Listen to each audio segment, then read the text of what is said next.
So, ayan, ready na ang aking ingrediente para sa aking menu for today. Let's start! I look at you and it's easy to see you are that someone I've been trying to meet.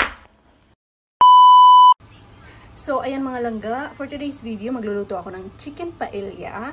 Supposedly, cube yung chicken, pero whole chicken kasi yung binili ko. So, ayan, ginanyan ko na lang.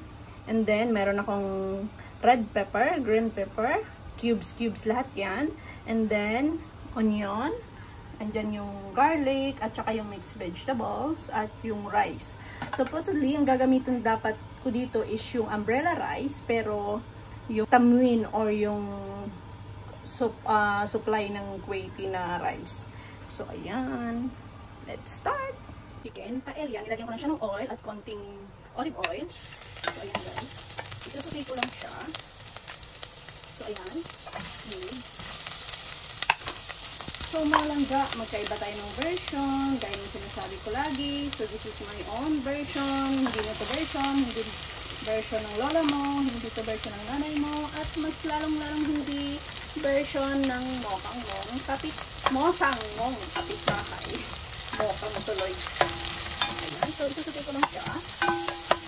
And then, yung chicken. Lalagay ko lang maya-maya.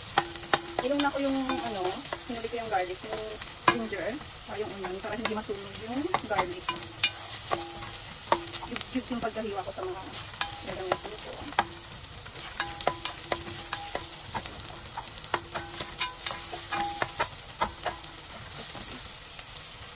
Lalagay ko yung chicken ko.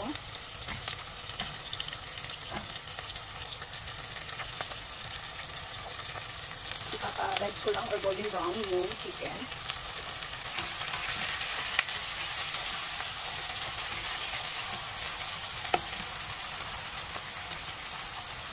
Golden brown ko lang yung both sides ng chicken.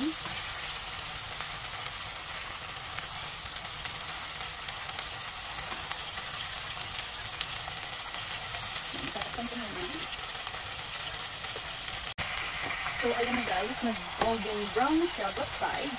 Lagay ko na rin yung kamatis. So, ayan.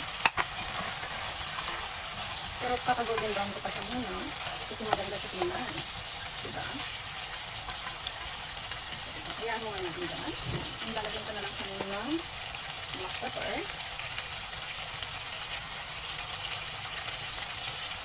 And then yung gatikan.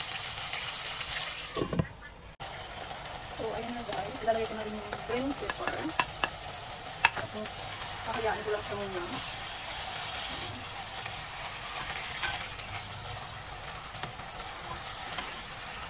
Magkaiba naman tayo ng way. So, ito yung way ko sa panagawa.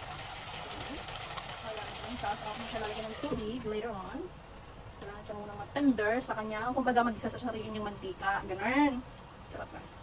So, ayan. Lalagyan ko siya ng tomato paste. Siguro mga 2 tablespoon ng tomato paste. At saka konting turmeric powder. A little bit of paprika. Alam ko wala na ito pero optional. Let's ko lang lagyan. And that's it. Mix. Narinig mo si Beth Kitchen Only. Nagsasana all si Beth Kitchen Only.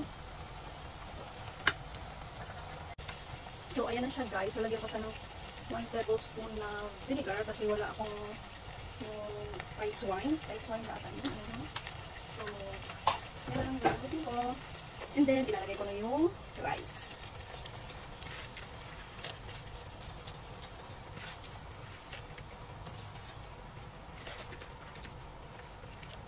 So, yan. Dapat yung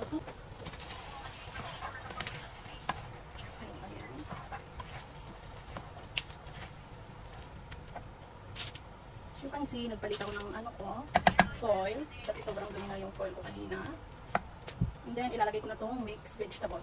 Mas gusto ko yung mixed vegetable kaysa yung sa green peas lang. So, ayan. At ito, ay tikman nyo rin muna ha. Para yung salt, isakto lang. Then, lalagyan ko na siya ng tubig. Lalagyan ko muna siya ng salt. estimate lang yung salt. Pero titignan ko yan mamaya. So, ayan. And then, lalagyan ko na siya ng tubig. So, dapat yung tubig is hindi siya ganoon karami.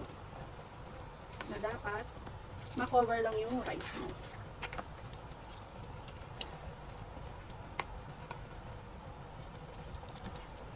So, dapat titikman din natin yan para maano natin yung lasa, kung sakto ba sa asin. Ganon. So, ganon.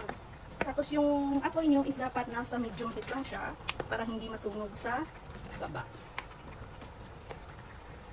So, diba? So, ayan. Good to go. Pero, titikman ko muna kung okay pa yung asin niya. Maya-maya.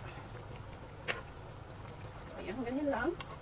Easy and simple. Masarap sana ito kung yung umbrella rice. Kaso konti na lang yung umbrella rice ko. So, ito na lang ginamit ko. Yung kamuin o yung ano nila. Ayan. So, ayan na siya guys. Simmer ko na lang siya. And then, good to go na yung aking chicken paella. Siyempre, tinikman ko kasi hindi ako nag-fasting. So, ayan na siya. Simmer lang. And then, ready to go. My chicken paella. Guys, ayan na yung aking chicken paella. Lagyan na natin. Lipat na.